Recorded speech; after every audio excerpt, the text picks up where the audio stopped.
Hi friends, ఎలా ఉన్నారు? ఈరోజు మనం ఒక కొత్త వీడియోతో అయితే మేము ముందుకు రావడం అయితే జరిగిందనమాట. ఈరోజు ఈ వీడియోలో మనం 6వ తరగతి సాంఘిక శాస్త్రంలోని 19వ పాఠమైనటువంటి భాష, లిపి మరియు గొప్ప గ్రంథాలు అనే పాఠం గురించి అయితే ఈ వీడియోలో మనం తెలుసుకునే ప్రయత్నం అయితే చేద్దాం. ఎవరైతే ఈ వీడియో చూస్తున్నారో లైక్ చేయండి.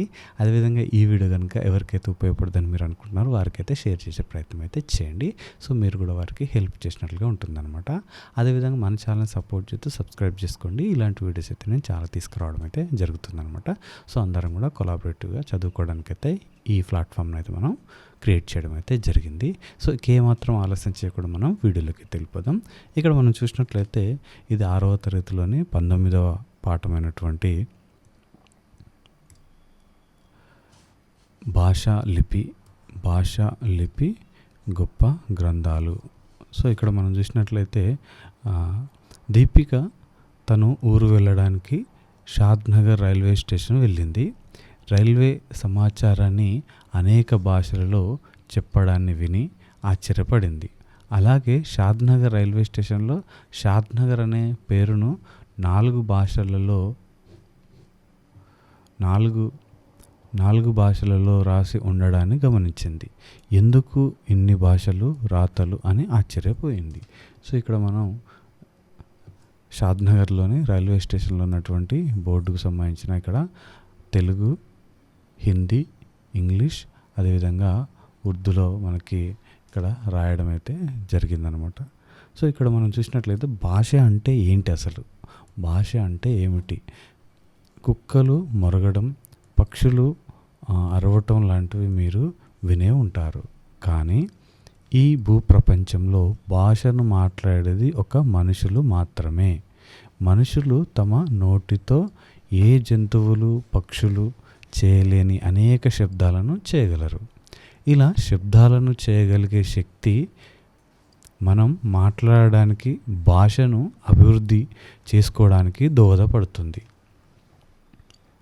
సో ఇక్కడ చూసినట్లయితే భాష అనేది మానవ జీవితంతో ఎంతగా ముడిపడిపోయిందంటే అసలు దాన్ని గురించి మర్చిపోలేమని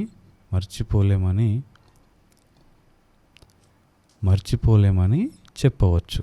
సో ఇక్కడ మనం చూసినట్లయితే మనం భాష ద్వారానే ఆలోచించి అర్థం చేసుకోగలుగుతున్నాం. ఒకరితో ఒకరం భాష ద్వారానే మాట్లాడుకోగలుగుతున్నాం.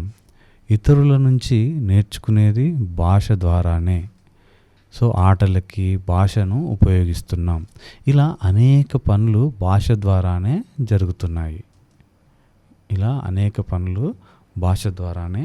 జరుగుతున్నాయి. సో ఇక్కడ మనం చూసినట్లయితే మన పనులన్నీ క్రమపద్ధతిలో ప్రణాళికాబద్ధంగా చేసుకోవడానికి కూడా మనం భాషనే ఉపయోగిస్తున్నాం. మనం చేస్తున్న పనులను గురించి మనం మాట్లాడుకునేది భాష ద్వారానే కదా. ఇతరుల దృష్టిని మన వైపు తిప్పుకోవడానికి లేదా ఇతరుల ద్వారా పనులు సాధించుకోవడానికి భాష అవసరం. ఇక్కడ ఉదాహరణకి మనకు ఇవ్వడం జరిగింది. ఆ పక్షి వైపు చూడు, అమ్మ నాకు ఆ బొమ్మ కొనిపెట్టవా, ఆగు, కదలవద్దు. ఇలా అనేక మాటలను మనం మాట్లాడుతుంటాం. కొత్త విషయాలను సృష్టించుకోవడానికి, కనిపెట్టడానికి లేదా సరదాగా నవ్వించడానికి భాష అవసరం. హాస్యభరిత వాక్యాలు, పదాలు, పద్యాలు నవ్వడానికి, 10 మందిని నవ్వించడానికి భాషను వాడుతాం.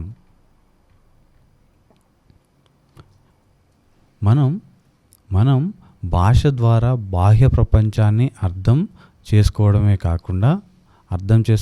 కాకుండా అనేక విషయాలను ఊహించుకోగలుగుతున్నాం.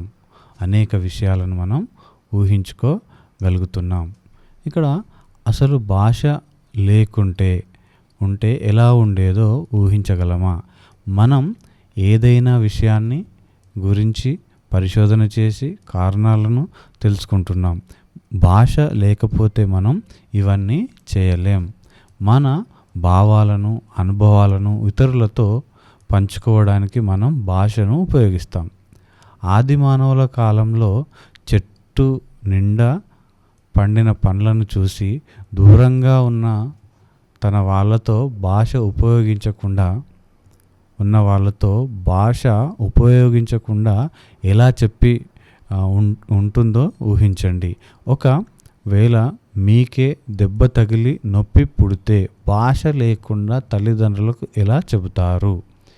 ఈ విధంగా మనకు భాష ఎన్ని రకాలుగా తోడ్పడుతుందో ఆలోచించండి. అలాగే భాష మనకు ఎలా దోహదపడుతుందో పరిశీలించండి. సో ఇక్కడ చూసినట్లయితే జీవరాశులన్నింటిలో మనుషులకు మాత్రమే భాష మాట్లాడే శక్తి ఉంది. అడవుల్లో ఆహారం సంపాదించే నాటి నుండి మానవుడు భాషను ఉపయోగిస్తూనే ఉన్నాడు. తరతరాలుగా పెద్దలు తమ పిల్లలకు సమాచారాన్ని అందించడానికి భాష తోడ్పడుతూనే ఉంది. సో మునుపటి తరం వాళ్ళ అనుభవాలను ఈ తరం వారు తమ అనుభవాలతో జోడించుకుంటూ పోతున్నారు. ఈ విధంగా భాష గతించిన కాలాల వాళ్ళని ఈ కాలం వాళ్ళతో, అలాగే సుదూర ప్రాంతాలలోని వాళ్ళని దగ్గరగా చేయడానికి దోహదం చేస్తుంది. ఎంతో వింతగా ఉంది కదూ. అసలు భాషలు ఎందుకున్నాయి? అనేక భాషలు ఎందుకున్నాయి? సో ఇక్కడ చూసినట్లయితే సహజీవనం చేసే ప్రజల మధ్య భాష అభివృద్ధి చెందింది. వారు దాహాన్ని తీర్చే సహజ పానీయాన్ని వాటర్ అని పిలిచారు. అలాగే దూర ప్రాంతాలలో నివసించే మరికొంతమంది దీనిని నీళ్ళు అని చెప్పుకొని ఉంటారు. ఇంకొంతమంది దీన్ని తన్ని అని పిలిచారు. ఇక్కడ అర్థం ఒక్కటే, కానీ పిలిచే విధానాలు మనకి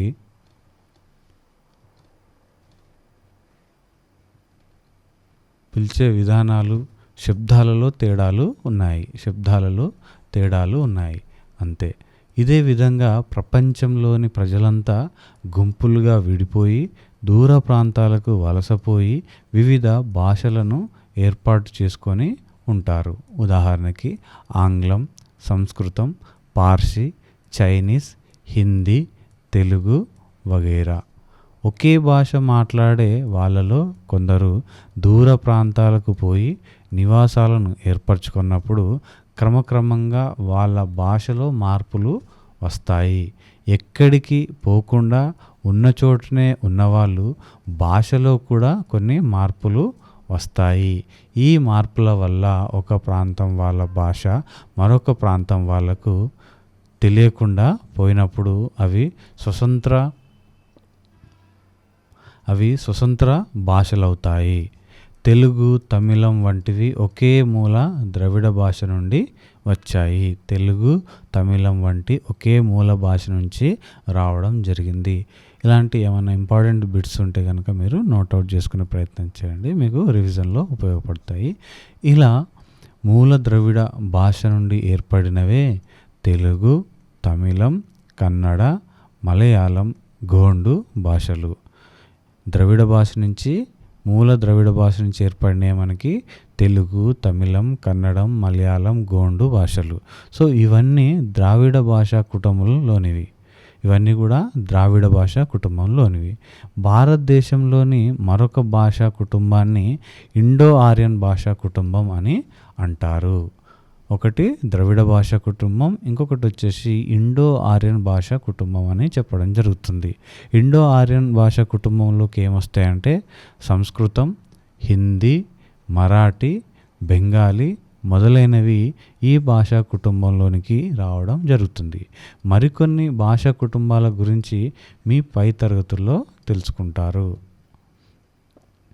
సో ఇక్కడ చూసినట్లయితే ప్రజలు ఒక ప్రాంతం నుండి మరొక ప్రాంతానికి వెళ్ళి స్థిరపడుతుండటంతో వాళ్ళ భాషలు కూడా సమ్మిళితమైపోయి అనేక పదాలు ఒక భాష నుంచి మరొక భాషలోకి చేరుతుంటాయి.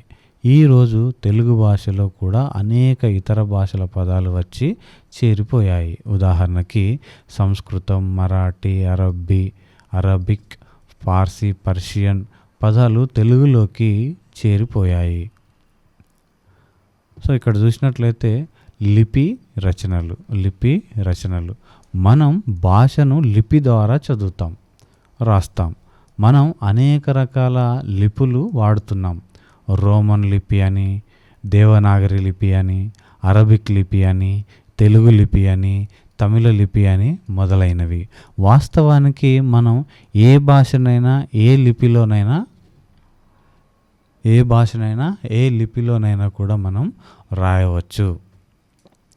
రాయవచ్చు. ఉదాహరణకి హైదరాబాద్ అనే పదాన్ని రోమన్, దేవనాగరి, తెలుగు, తమిళం, అరబిక్ లాంటి ఏ భాషలోనైనా రాయవచ్చు. నిజానికి మనం కూడా వివిధ కొత్త లిపులను తయారు చేయవచ్చు. మీకు కూడా ఇలా మీ సొంత రహస్య లిపిని తయారు చేయాలని ఉందా? చేసి చూడండి, తమాషాగా ఉంటుంది. సో ఇక్కడ చూసినట్లయితే చూడడానికి సులభంగా తమాషాగా అనిపించినా నేడు మనం ఉపయోగిస్తున్న లిపులను కనుక్కోవడానికి 1000 సంవత్సరాలు పట్టింది. మొదట్లో అక్షరాల బదులు బొమ్మలను ఉపయోగించి రాసేవారు. ఒక మేక పరిగెడుతోంది అని చెప్పడానికి మేక బొమ్మ వేసి పక్కన పరిగెడుతున్న కాళ్ళ బొమ్మని వేసేవారు. ఇలా నిదానంగా నేటి భాషలు అభివృద్ధి చెందాయి. 4000 సంవత్సరాల క్రితం సింధులోయ ప్రజలు ఇలా బొమ్మల లిపినే వాడారు. కానీ మనకి ఇంతవరకు వాటిని చదవడం తెలియలేదు. సో ఇక్కడ మనకి ఏదైనా బిట్స్ వస్తే మీరు రాసుకునే ప్రయత్నం అయితే చేయండి. ఇక్కడ బొమ్మల లిపి అని ఎవరిని అంటారు? సింధులోయ ప్రజలు ఇలా బొమ్మల లిపిని వాడేవారు. అవన్నీ కూడా మీరు నోట్అవుట్ చేసుకునే ప్రయత్నం చేయండి. సో ఇక్కడ చూసినట్లయితే ఒకే భాష వివిధ లిపిలలో రాయడం జరిగిందనమాట. మీరు చూడొచ్చు. సో ఇక్కడ వచ్చేసి సింధు ప్రజల బొమ్మల లిపి బొమ్మల ఆకారంలో ఉన్నటువంటి వాళ్ళు ఆ విధంగా అప్పుడు సమాచారం ఇవ్వడం కోసం ఆ లిపిని వాడేవారు సింధు ప్రజలు. సో ఇప్పుడు చూసినట్లయితే ఇప్పుడు భారతదేశంలో వాడుతున్న అనేక లిపులకు మూలం అశోకుడు ఉపయోగించిన బ్రాహ్మీ లిపి అని చెప్పవచ్చు. దేవనాగరి, తెలుగు, తమిళం వంటి భారతీయ భాషలన్నిటికీ మూలలిపి బ్రాహ్మీ లిపి. పురాతన శిలా శాసనాలలో ఒకటి ఆంధ్రప్రదేశ్లోని కృష్ణా జిల్లాలోని భట్టిప్రోలు స్తూపంలో ఉంది. ఇది సుమారు క్రీస్తుపూర్వం 200 సంవత్సరాల నాటికి చెందినది. సో ఇక్కడ చూసినట్లయితే భట్టిప్రోలు శిలాశాసనం మనం ఇక్కడ చూడవచ్చు అన్నమాట.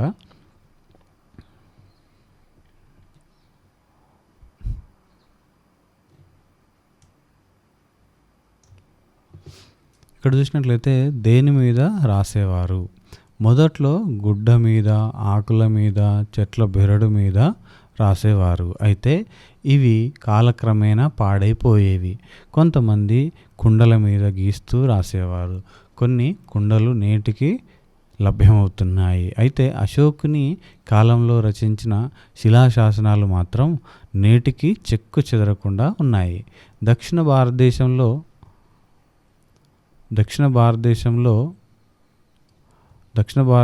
అనేక ప్రాంతాల్లో తాటి ఆకులను ఒకే కొలతలతో కత్తిరించి దాని మీద గంటంతో రాసేవారు. అక్కడ మనకి నల్ల రంగు సిరా పూసేవారు. ఉత్తర భారతదేశంలో హిమాలయాల్లో పెరిగే బూర్జా పత్రాలనే చెట్లు బెరడు పొరలను కాగితంలాగా ఉపయోగించి రాసేవారు. సో ఇక్కడ మీకు బిట్స్ ఫ్రేమ్ అవుతున్నాయి. అవన్నీ మీరు రాసుకునే ప్రయత్నం అయితే చేయండి. అక్కడ లిపి కానీ, బ్రాహ్మీ లిపి కానీ, అశోకుడు చేయించినటువంటి శిలాశాసనాలు కానీ, ఇక్కడ వచ్చేసి మనకి పురాతనంగా వేటిని ఉపయోగించారని, అదేవిధంగా నల్ల రంగు సిరాను ఉపయోగించి బూర్జా పత్రాలపై బెరడుపై ఏ విధంగా రాశారని ఇవన్నీ కూడా మీరు నోట్అవుట్ చేసుకునే ప్రయత్నం చేయండి. అప్పట్లో కాగితం వాడుకలో లేదు. సో ఇక్కడ చూసినట్లయితే పద్యాలు, పాటలు, కథలు. మీరు అనేక పద్యాలు, పాటలు, సామెతలు, కథలు మీ తల్లిదండ్రుల ద్వారా, తాత అవ్వల ద్వారా వినే ఉంటారు.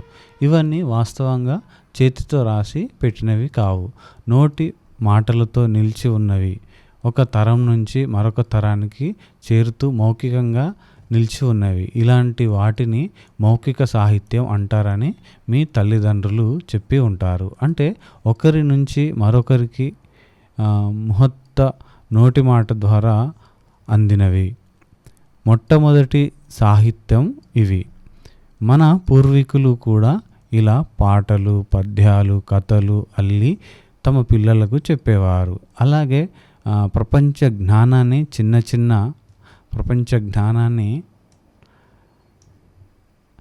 చిన్న సామెతలు, మాటల ద్వారా పిల్లలకు నేర్పేవారు.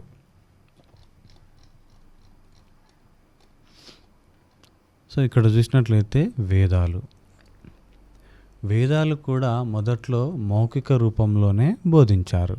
3000 సంవత్సరాల కాలం పాటు వాటిని మర్చిపోకుండా అలా కాపాడారు.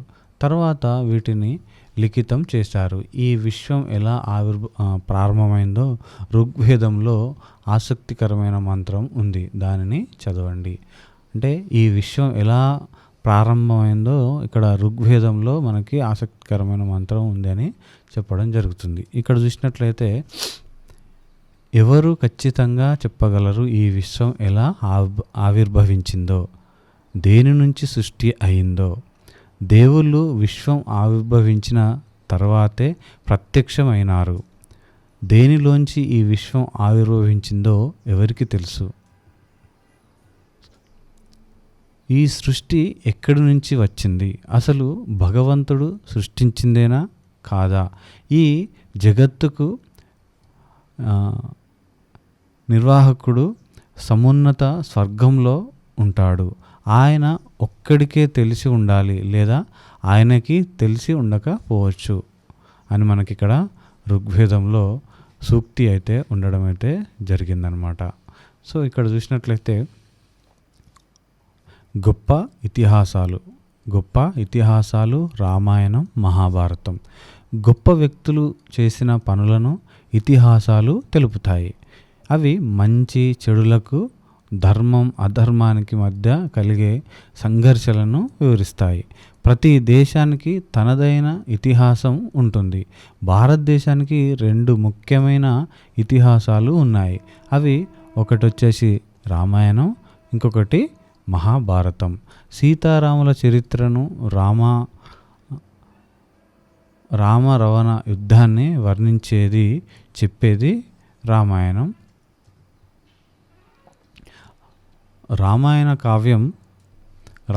కావ్యం ఆదర్శ పురుషుడు, ఆదర్శ పుత్రుడు, ఆదర్శ భార్య, ఆదర్శ సోదరుడు, ఆదర్శ పరిపాలకుడు గురించి వివరిస్తుంది. వాల్మీకి మహర్షి సంస్కృతంలో రచించిన రామాయణాన్ని ఆది కావ్యంగా పరిగణిస్తారు. మొదట్లో ఈ కథలను కథకులు పాడుతూ ప్రచారం చేసేవారు. క్రమంగా ఈ కథలన్నింటినీ గ్రంథస్థం చేశారు. మహాభారతం విభిన్న మనస్తత్వాలు కలిగిన దాయాదుల మధ్య ఏర్పడిన సంఘర్షణను వివరిస్తుంది. ఇక్కడ ఇంపార్టెంట్ బిట్స్ ఫ్రేమ్ అవుతున్నాయి, అవన్నీ కూడా మీరు నోట్ చేసుకునే ప్రయత్నం అయితే చేయండి.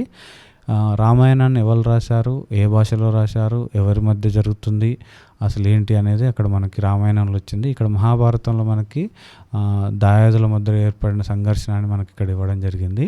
సో ఇవన్నీ కూడా మీరు పాయింట్అవుట్ చేసుకొని రాసుకునే ప్రయత్నం అయితే చేయండి. కౌరవ పాండవుల మధ్య ఏర్పడిన ఘర్షణ మహాభారత సంగ్రామంతో ముగుస్తుంది. ఆ సంగ్రామంలో శ్రీకృష్ణుని సహాయంతో పాండవులు కౌరవులపై విజయాన్ని సాధించారు.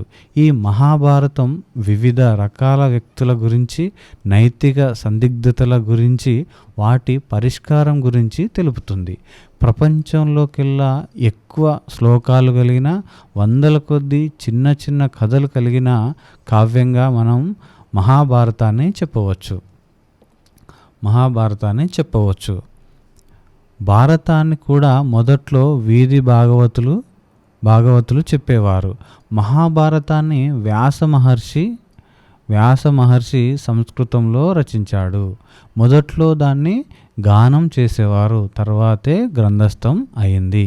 ఈ ఇతిహాసాలు ఎప్పుడో రూపొందించినప్పటికీ గ్రంథస్థ రూపం దాల్చింది మాత్రం సుమారు 1600 సంవత్సరాల క్రితమని చరిత్రకారులు భావిస్తున్నారు.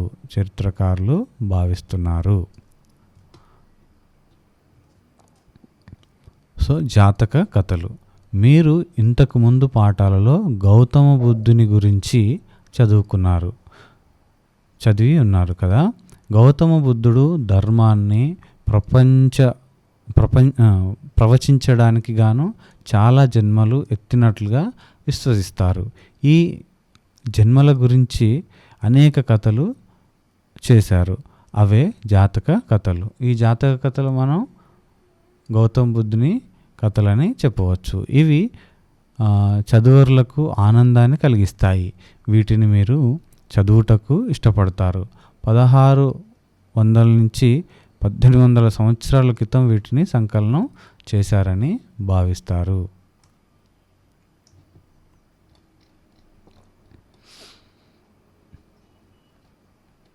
ఇక్కడ ఒక కిసా గౌతమి కథ మనకి ఇక్కడ ఇవ్వడం జరిగింది. ఒకసారి మనం తెలుసుకునే ప్రయత్నం అయితే చేద్దాం.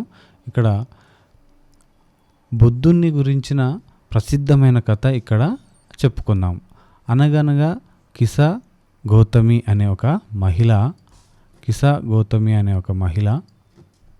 మహిళ ఉండేది. ఆమె కుమారుడు చనిపోయాడు.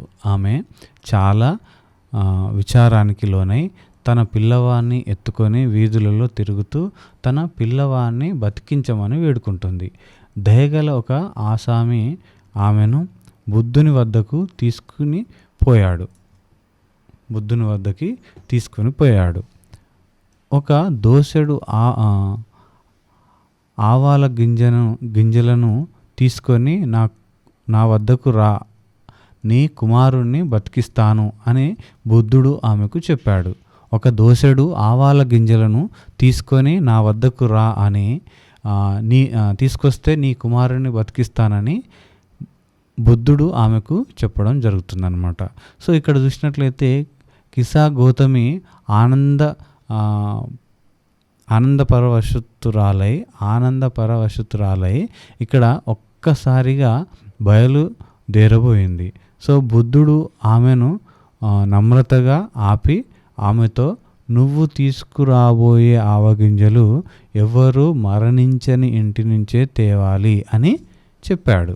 సో కిసా గౌతమి ప్రతి గుమ్మానికి వెళ్ళినప్పుడు అక్కడి వారు వాళ్ళ ఇంటిలో తండ్రి లేదా తల్లి లేదా సోదరి లేదా సోదరుడు, భర్త, భార్య, పిల్లలు, మామలు, అత్తలు, తాతలు, అవ్వలు మొదలైన వాళ్ళలో ఎవరో ఒకరు చనిపోయారని తెలిపారు. సో ఇక్కడ చూసినట్లయితే విషాదంలో ఉన్న తల్లికి బుద్ధుడు ఎటువంటి బోధన చేయడానికి ప్రయత్నించాడు. సో ఇక్కడ చూసినట్లయితే మనం అర్థం చేసుకోవచ్చు. అదేవిధంగా ఇక్కడ చూసినట్లయితే తమిళ సంగమ వాజ్మయం. సో పూర్వకాలంలో దక్షిణ భారతదేశంలోని ఎక్కువ ప్రాంతాలలో తమిళ భాషను మాట్లాడేవారు. సంగమ వాగ్మయం అంటే అనేక మంది కవులు, కవయిత్రులు, పండితులు రాసిన పద్యాలు అని అర్థం. తమ జాతి సంరక్షణ కోసం చేసిన యుద్ధ నాయకుల గాథలు, అందమైన ధైర్య సాహసాలు కలిగిన నాయకుల కథలు, ప్రేమ గాథలు, ప్రకృతి అందాలు, మనుషుల మీద ఋతువుల ప్రభావాలు తదితర విషయాలను గురించి ఈ పద్యాలు తెలుపుతాయి. సంగమ వాజ్మయంలో రాజును ఉద్దేశించి చెప్పిన పద్యాన్ని చూడండి.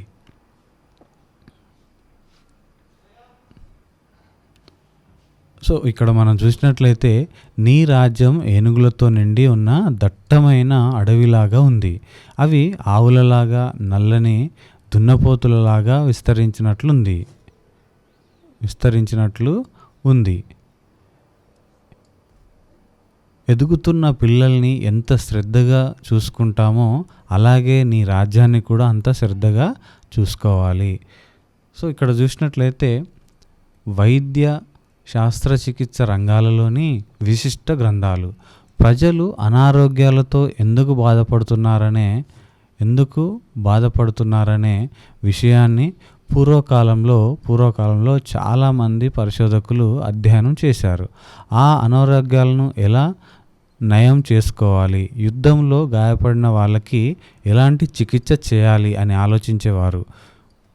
వాళ్ళు కొన్ని రకాల మూలికలు, ఆకులు, గింజలు వంటి వస్తువులను సేకరించి మందులను తయారు చేసి అవి ఎలా తయారు చేయాలో, ఎలా వాడాలో, ఆరోగ్యవంతమైన జీవనాన్ని గడపడం ఎలా అనే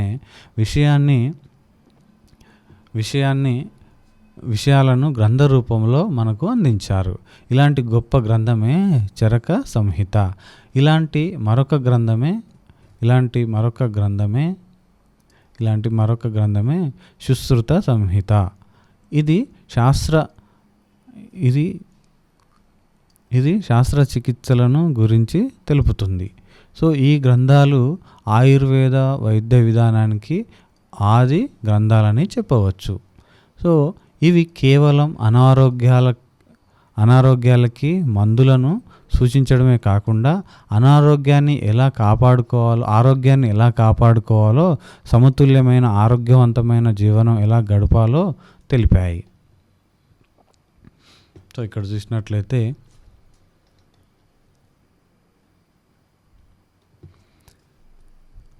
ఖగోళ గణిత శాస్త్రాల్లోని గ్రంథాలు. మన పూర్వీకులు ఎక్కువగా సూర్య, చంద్ర, నక్షత్రాలు, గ్రహాల వంటి వాటిని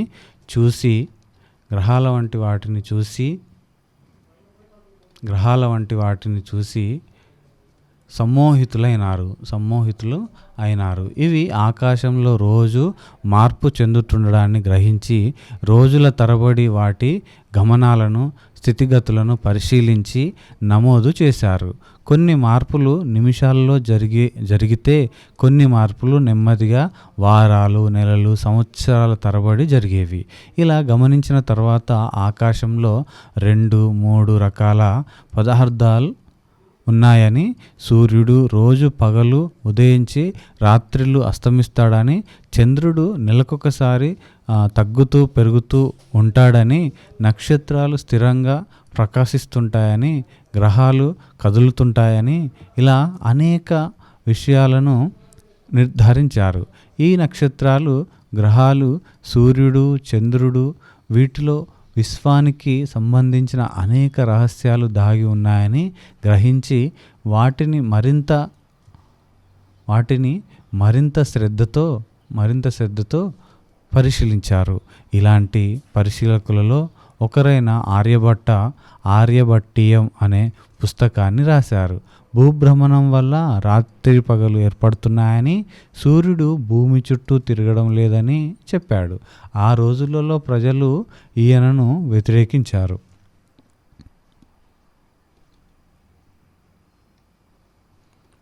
సో ఇక్కడ చూసినట్లయితే ఇతని సిద్ధాంతాలను నమ్మలేదు. ఇదే విధంగా ఆర్యభట్టు ఇతరులు కూడా గణితంలో దశాంశ పద్ధతిని, స్థానపు విలువలను, సంఖ్యామానాన్ని కనుగొన్నారు. ప్రస్తుతం గణితంలో ఈ విధానాలనే మనం వాడుతున్నాం. పూర్వం రోమన్లు 102ని ఇలా రాసేవారు, C11 అని, లేక 127ని ఇలా రాసేవారు, CXXV11 అని. సో C అంటే 100 అని, X అంటే 10 అని, V అంటే 5 అని, 1 అంటే 1 అని మనకి ఇక్కడ అర్థం చేసుకోవాల్సి ఉంటుందన్నమాట. సో వారు సున్నాను ఉపయోగించేవారు కాదు. కూడికలలో ఈ పద్ధతి చాలా గందరగోళాన్ని సృష్టించేది. సో ఇక్కడ దశాంశ పద్ధతి స్థాన విలువ ద్వారా పై సంఖ్యలను సులభంగా 102, 127గా రాయవచ్చు. సో ఇప్పుడు ప్రపంచం అంతటా ఈ సంఖ్యామాన పద్ధతినే ఉపయోగిస్తున్నారు.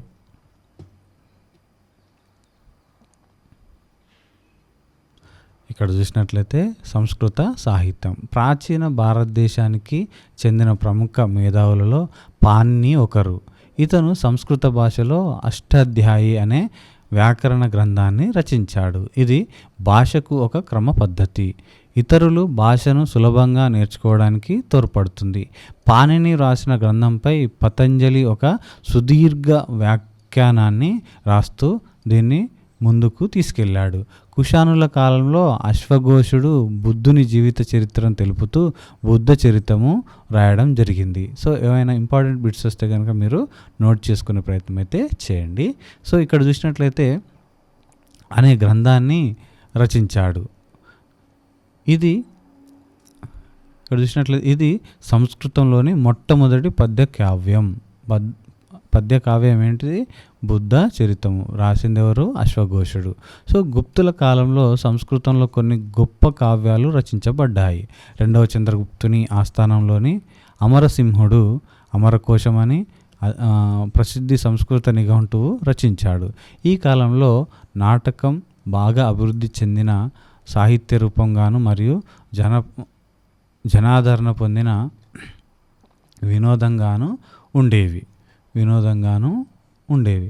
భాస అనే ప్రసిద్ధిగాంచిన నాటకకర్త రామాయణ మహాభారతాల ఆధారంగా 13 నాటకాలు రాశాడు. భాస అనే ప్రసిద్ధిగాంచిన నాటకకర్త రామాయణం మహాభారతం ఆధారంగా 13 నాటకాలు రాశాడు.